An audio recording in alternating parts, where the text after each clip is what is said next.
며느리가 보낸 과일 박스를 보고 눈물이 났던 적 있으신가요? 고급 샤인머스켓이 담긴 그 박스가 왜 선물이 아니라 모욕처럼 느껴질까요? 여러분, 혹시 이런 카톡 받아보신 적 있으십니까? 아버님, 요즘 누가 무겁게 과일 들고 가요? 새벽 배송으로 최고급으로 보냈으니 맛있게 드세요. 이게 더 실속 있죠? 생신날, 명절날, 얼굴 한번 안 비추고 택배 하나 덩그러니 문 앞에 놓고 가는 그 차가운 박스. 30년 금융맨으로 살았던 김 지점장은 그 박스를 보며 이렇게 생각했습니다. 내 인생이 이 택배 상자보다 가벼운가? 배달 박스에 담긴 건 과일이 아니었습니다. 시아버지 마주하기 귀찮은 며느리의 감정 외주였습니다. 전화 한 통하기 아까워서 카톡으로 효도를 배달시키는 세상. 여러분도 이 서늘한 허탈감, 가슴 한구석이 텅 빈 것 같은 이 모욕감을 느껴보신 적 있으신가요? 며느리한테 스마트하게 무시당하고도 허허 웃어줘야 좋은 어른일까요? 아닙니다. 이 비대면 시대의 소외감, 여기서 나를 지키지 못하면 당신의 노년은 평생 배달박스 신세가 될 겁니다. 오늘 그 사슬을 끊는 법을 말씀드리겠습니다. 이봐요, 김태훈 씨. 지금 본인이 불행한 이유가 며느리가 전화를 안 하고 카톡만 보내서라고 생각합니까? 아닙니다. 그건 당신 착각이고 당신 오만입니다. 정신 차리세요. 지점장님, 아니 김태훈 씨. 착각하지 마세요. 그들이 당신을 존경했던 게 아니라 당신의 지갑을 존경했던 겁니다. 과거 지점장 시절의 권위는 당신의 인품이 아니라 당신이 가진 돈과 지위에서 나온 겁니다. 이제 그 권력이 사라졌는데 왜 예전 같은 대접을 바랍니까? 며느리가 변한 게 아니라 당신이 쥐고 있던 힘이 빠진 것뿐입니다. 하이데거라는 철학자가 경고했습니다. 기술은 인간의 본질을 가린다고요. 현주 씨에게 효도는 이제 스마트폰 클릭 몇 번으로 해결되는 기술적 과제일 뿐입니다. 편리함이라는 이름 아래 부모의 얼굴을 마주해야 하는 인간적 의무를 외주 주고 있는 것이죠.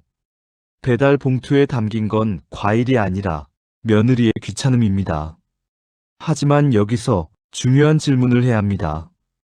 당신이 며느리의 인생에 간섭할 자격이 있다고 믿는 그 오만이 문제인 겁니다. 쇼펜하우어의 고슴도치 딜레마를 기억하세요. 춥다고 너무 가까이 붙으면 서로 찌릅니다. 며느리도 결국 타인입니다. 사르트르의 말대로 타인은 지옥이 될 수 있다는 걸 인정하세요. 당신이 지금 경비원이라면 경비원답게 그 기대를 내려놓으세요. 왜 지점장의 마음으로 경비원 옷을 입고 괴로워합니까? 자, 김태훈 씨. 며느리의 스마트한 무시를 우아하게 받아치는 행동 강령 3가지를 알려드릴 테니 똑똑히 들으세요. 첫 번째, 기대를 외주주고 빈손에 미약을 실천하라. 현주 씨가 스마트한 효도가 대세라며 과일만 보내면 이렇게 답장을 보내세요. 그래, 현주야. 덕분에 이 늙은이 입이 호강한다. 직접 오면 너도 힘들고 나도 씻느라 바쁜데 이렇게 박스만 오니 내 시간이 생겨 참 편하고 좋구나. 상대를 비난하는 대신 내 시간을 뺏지 않는 것을 배려로 정의해버리세요. 두 번째, 정중한 침묵으로 신비감을 유지하라. 카톡이 오면 즉시 답장하지 마세요. 반나절쯤 뒤에 간결하게 답하세요. 고맙다. 잘 먹으마. 그게 끝입니다. 당신이 무엇을 하는지 며느리가 궁금해하게 만드세요. 구구절절한 하소연은 당신의 가치를 스스로 깎아먹는 짓입니다. 세 번째, 잔소리를 축복으로 치환하라. 며느리가 가르치려 들면 오냐, 세상이 참 빠르구나. 네가 그렇게 똑똑하게 잘 살고 있으니 내가 마음이 놓인다라고 축복만 하세요. 비난은 관계를 끊지만 축복은 당신의 품격을 높입니다. 이제 현인 김 반장의 품격 실천안을 말씀드리겠습니다. 첫째, 경비복 정화 의식을 갖는다. 퇴근 후 경비복을 벗을 때 며느리에 대한 서운함도 함께 걸어두고 나옵니다. 씻으며 지점장 김태훈이 아닌 나를 사랑하는 인간 김태훈으로 돌아오세요. 둘째, 나를 위한 품위 유지비를 챙긴다. 손주 사줄 돈 아껴서 본인의 셔츠를 바꾸고 향수를 사세요. 정갈한 노인에겐 경륜의 향기가 납니다. 셋째, 디지털 독립을 선언한다. 며느리 정보에 매달리지 말고 스스로 배우세요. 아, 그거 나도 이미 배우고 있단다라고 웃으며 답하는 당당함을 기르십시오. 여러분, 거리를 둔다는 것은 결코 사랑을 포기하는 게 아닙니다. 오히려 더 성숙한 사랑의 방식입니다. 프랑스 작가 생텍쥐페리는 이렇게 말했습니다. 사랑은 서로를 바라보는 것이 아니라 같은 방향을 바라보는 것이다. 며느리를 향한 당신의 시선을 거두고 당신 자신을 향해 돌려보세요. 며느리가 행복하게 사는지 감시하는 대신 당신이 행복하게 살고 있는지 돌아보세요. 그것이 진정한 어른의 사랑입니다. 일본의 심리학자 가와이 하야오는 이런 말을 했습니다. 거리를 두는 것은 상대를 존중하는 가장 아름다운 방법이다. 며느리도 한 인간입니다. 그녀에게도 자신의 삶이 있고 자신의 방식이 있습니다. 당신의 기준으로 그녀를 재단하려 하지 마세요. 그녀가 택배로 과일을 보내는 것도 그녀 나름의 효도 방식입니다. 받아들이기 어려우시겠지만 그것도 인정해야 합니다. 한국의 철학자 김영석 교수님은 100세를 사시며 이런 말씀을 하셨습니다. 노년의 행복은 자식에게서 오는 것이 아니라 나 자신으로부터 온다. 명심하십시오. 당신의 행복을 며느리에게 맡기는 순간 당신은 이미 불행의 늪에 빠진 겁니다. 며느리가 전화를 해도 행복하고 안 해도 행복한 그런 경지에 이르러야 합니다. 그게 바로 정신적 독립입니다. 이제 구체적인 실천 방법을 더 말씀드리겠습니다. 매일 아침 거울을 보며 자신에게 이렇게 말하세요. 나는 오늘도 최선을 다했다. 나는 충분히 가치 있는 사람이다. 타인의 인정이 아니라 자기 긍정에서 시작하는 겁니다. 일주일에 한 번 자신만을 위한 시간을 가지세요.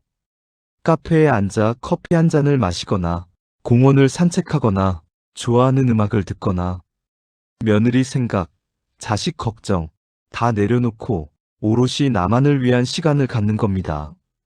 그리고 일기를 써보세요.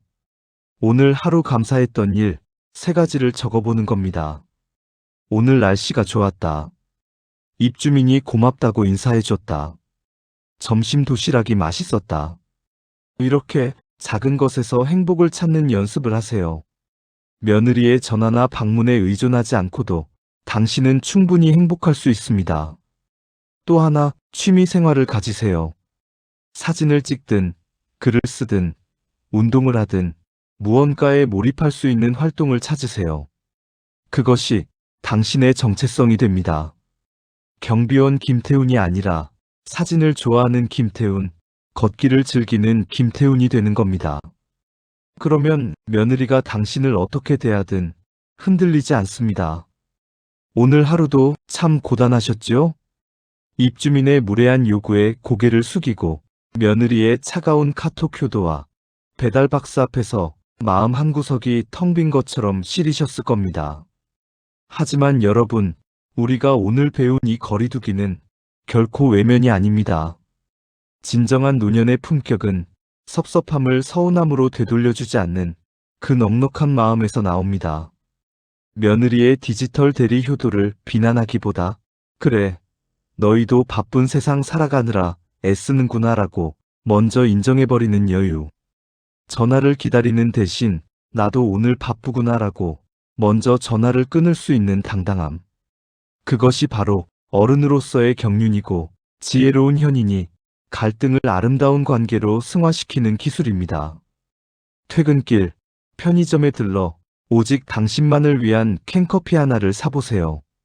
며느리가 보낸 비싼 과일보다 내 손으로 나를 위해 산 이 커피 한 잔이 훨씬 거룩한 위로가 될 겁니다.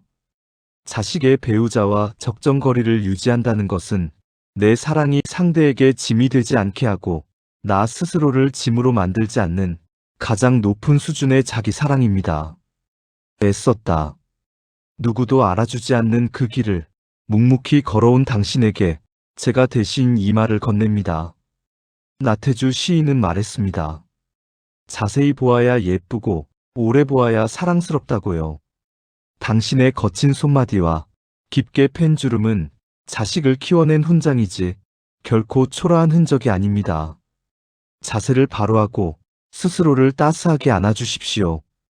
자식을 사랑하는 그 뜨거운 마음을 이제는 품격이라는 이름으로 꽃피울 시간입니다. 타인의 시선이나 며느리의 평가라는 바람에 흔들리지 마십시오. 당신은 그 모든 풍파를 이겨내고 지금 이 자리에 서 있는 이 세상에서 가장 품격 있는 꽃입니다. 상처받은 당신의 마음을 깊이 공감합니다. 하지만 잊지 마십시오. 당신은 여전히 그리고 영원히 아름답습니다. 이 이야기가 마음에 남았다면 조용히 구독으로 곁에 남아주세요.